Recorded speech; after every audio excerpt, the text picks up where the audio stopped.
Halo, Assalamualaikum. Okey, untuk hari ni Cik nak cerita dekat hampa tentang satu lagi kisah seram. Yang cerita ni adalah cerita benar berlaku pada dua orang sahabat.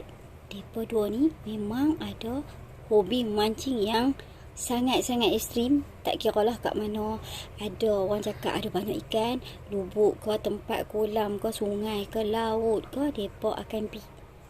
Okey, hampa. Sebab tu dia, kalau kita tengok orang-orang yang mancing ni dikatakan macam agak berantu. Kerana kalau hampa tak pegang joran ataupun pi mancing dalam tempoh yang agak lama, hampa ni kan jadi seolah-olah ketagih dan macam kolam ataupun lubuk-lubuk air ni dia seolah-olah duk panggil hampa suruh pi. Dan macam itulah yang terjadi kat dua orang sahabat ni, si Karim dan Samad. Bukan nama sebenar. Karim ni dia dah pi berkursus untuk sebulan. Jadi sepanjang sebulan ni dia tak pegang rod ataupun pancing dia. Dan apabila dia dah habis kursus tu, dia balik ke rumah, dia pun carilah Samad nak ajak pi mancing. Dan Samad pun kata, dia ada dengar satu tempat yang orang kata banyak sangat ikan. Dan benda ni buatkan si Karim ni teruja. Ya ke? Kat mana? Jomlah kita pi. Tapi hamba, malam tu adalah malam Jumaat. Khamis malam Jumaat. Dan Samad dengan si Karim ni memanglah tak intang dah kat apa-apa. Jadi mereka pun prepare lah barang yang mereka nak bawa malam nanti. Dalam pada mereka duk berkira-kira nak bawa barang ni, mak dia, mak Karim lah, tanya, nak pergi mana?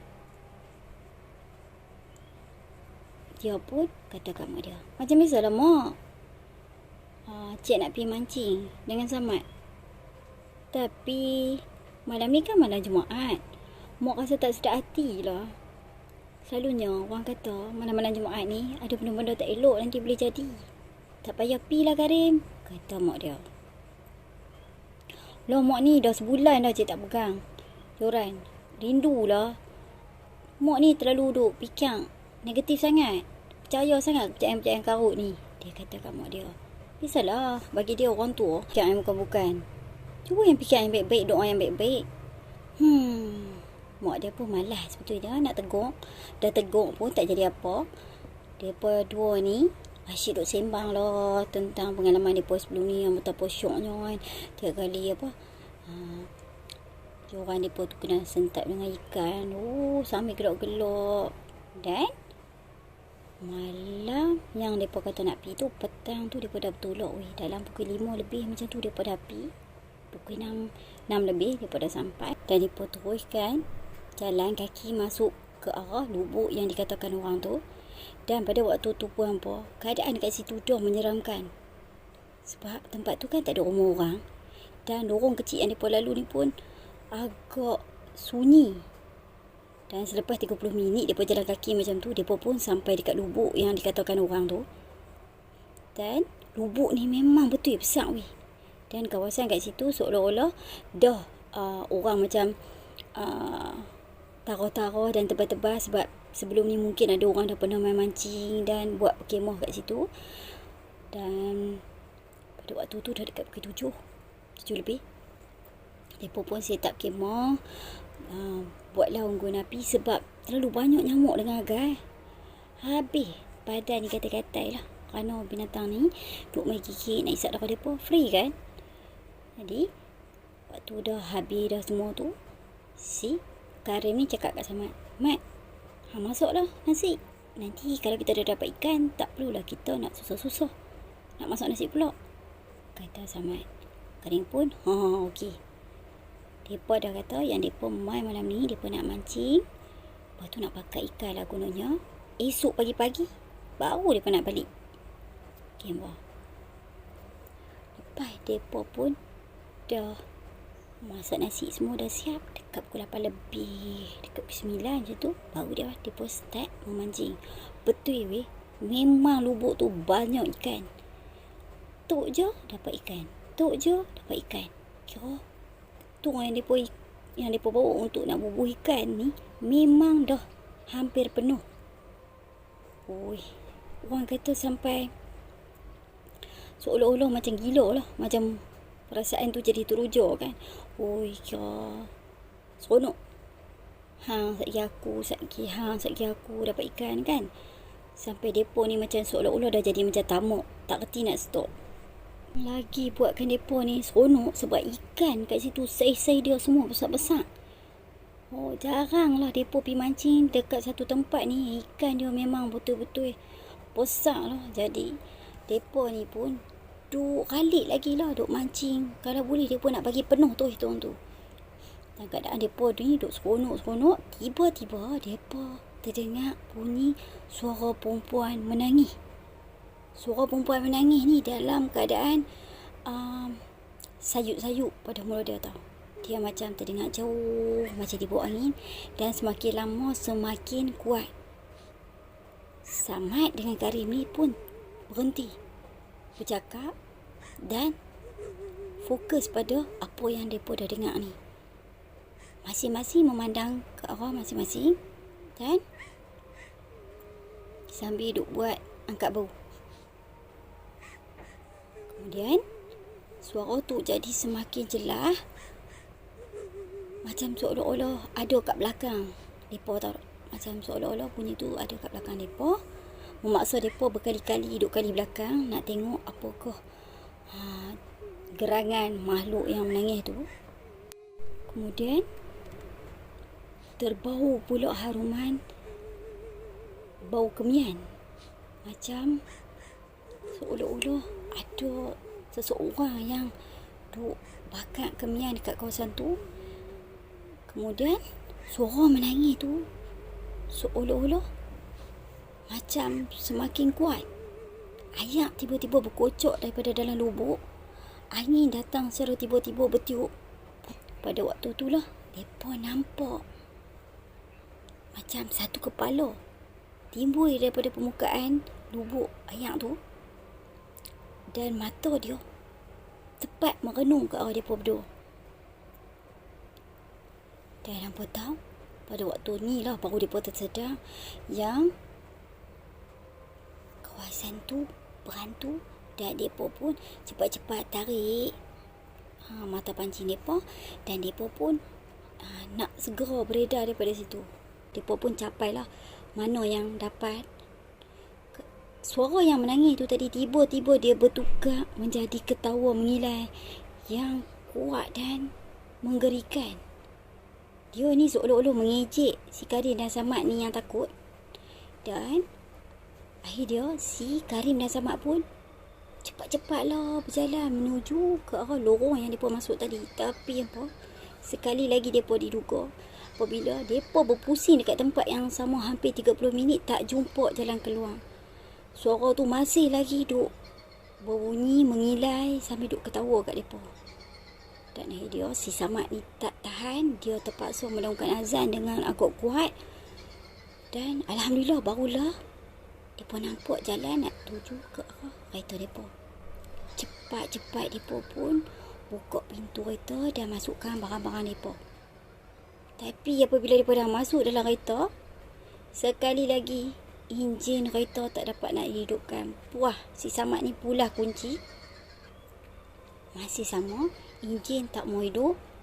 Dan Karim terasa seolah-olah ada benda di atas bumbung, yang mana suara mengilai tu bergema menyebabkan dia ni jadi macam seolah-olah sesak nafas. Dia kata, "Ya Allah, ya Tuhanku, permudahkanlah urusan kami ni. Kami tak mengganggu hang." Dia kata macam tu.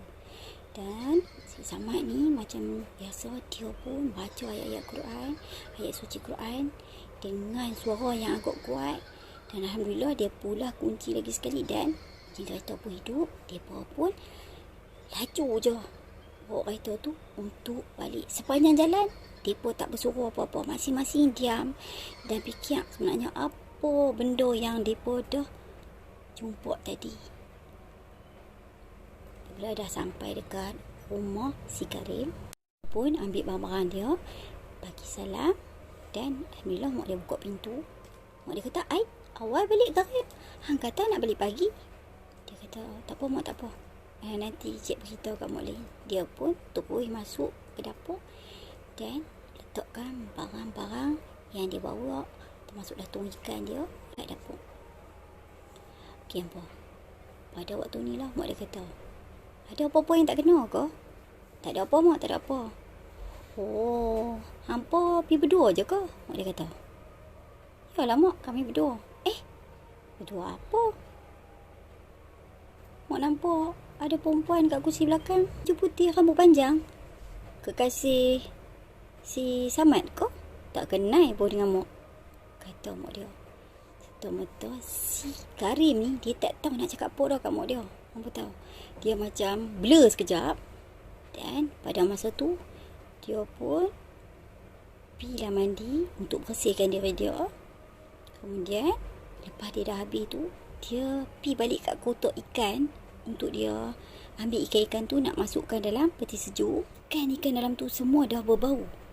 Padahal tadi dia dah bubur air dah dalam tong tu. Dan kat sana, dia dah tengok ikan tu semua elok-elok belaka. Tambah menyeramkan lagi. Di badan ikan tu semua terdapat kesan gigitan oleh sesuatu. Dia ni tergamam, tak bercakap apa. Dan mak si Karim ni nampak ikan dalam tong tu. Dan dia pun istighfar panjang. Astaghfirullahalazim. Hampa pergi mandi kat mana ni Karim? Kata mak dia. Dia pun beritahu kat sekian-sekian tempat. Dan mak dia kata, bukan ke kat situ orang dah banyak kali jumpa dengan jelmaan perempuan. Dan barulah si Karim ni tahu apabila mak dia cerita yang sebelum ni ada satu grup lelaki dengan perempuan pergi mancing dekat tempat yang sama. Dan pada malam tu, waktu mereka duduk tidur dalam kemah, si perempuan ni dia rasuk dan dia berjalan masuk ke dalam lubuk tu.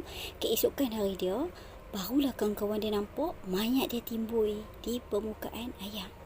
Dan sejak itulah kawasan tu diganggu oleh lembaga perempuan tu. Si Karim ni betul-betul rasa menyesal sebab dia tak dengar cakap mak dia. Dan mungkin juga semua kejadian ni untuk nak menyedakkan dia. Petang tu, dia pun Ko Samad ajak jumpa dekat kedai. Mereka pun pergi kedai. Waktu duduk tengah minum ni, barulah si Samad ni buka mulut. Kata, aku tak sangka tempat yang orang katakan viral ni betul-betul menakutkan. Kemudian si Karim ni pun cerita apa yang mak dia beritahu kat dia. Si Samad ni seolah-olah macam terkejut. Ya Allah, nasib baiklah tak jadi apa-apa kat kita kan. Ya, lepas ni aku rasa lebih baiklah kita pergi kat tempat-tempat yang selalu orang pergi. Jangan dah lah kita masuk kat dalam kawasan yang agak terpencil ataupun jauh daripada orang. Kalau jadi apa-apa, susah. Kata si Karim pada Samad. Samad pun ya kan saja, betul-betul. Dan sejak tu lawi, mereka dah tak lagi terpengaruh dengan cerita-cerita orang yang kata kononnya ada satu kawasan yang agak tempat dia agak jauh ke dalam hutan ke. Mereka tak tertarik dah. Okey, bagi aku cerita ni bagus sebab dia betul-betul nak bagi pengajaran pada orang supaya kita sebelum kita nak pergi tempat mana-mana tu lebih baik kita ambil tahu ataupun kita cari info dulu tentang keadaan dia. Sebab kadang-kadang kita ni hanya pergi ingat nak seronok, tapi keadaan tu akan jadi sebaliknya. Bila hampa next time aku akan ceritakan cerita lain pula. Harap dapat klik subscribe, komen dan juga like. Okey hampa, bye, Assalamualaikum.